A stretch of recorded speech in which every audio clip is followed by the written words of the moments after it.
how does a society come to punish someone more harshly for marijuana than for killing somebody with a gun? I had a friend in college who was murdered by her ex-boyfriend.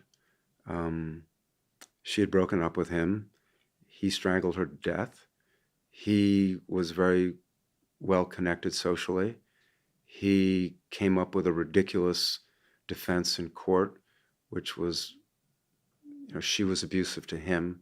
She was maybe 5'2". He was maybe 6'3", and he wound up serving,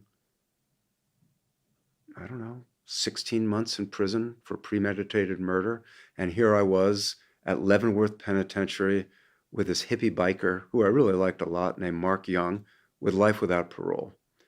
And if you had told me when I was visiting Mark Young at Leavenworth Penitentiary that within a couple of decades you could go in California to a fancy store and pick out, between 30 to 40 different varieties of cannabis that you could smoke, that you could take as an edible, that you could drink. Again, I would have thought that that was like a Cheech and Chong stone fantasy.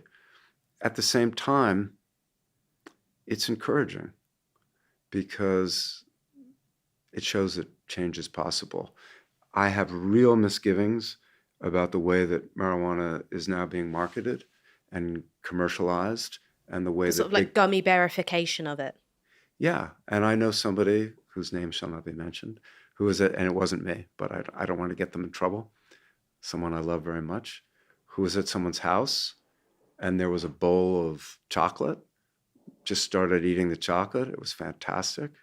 And it was like high level edible THC chocolate. And I mean, she was stoned for like 2 or 3 days. So should we really be selling a powerful psychoactive drug as a chocolate that children might eat? I mean, it's sort of getting back to the United States. I love my country still, but we go through these wild swings between life without parole for a joint. I mean, I wrote about someone who basically got life without parole for a roach, it's just a fragment of a joint. We go from, we're going to put you in prison for life for a joint to, we're going to sell gummy bear pot and et cetera, et cetera. Anyway.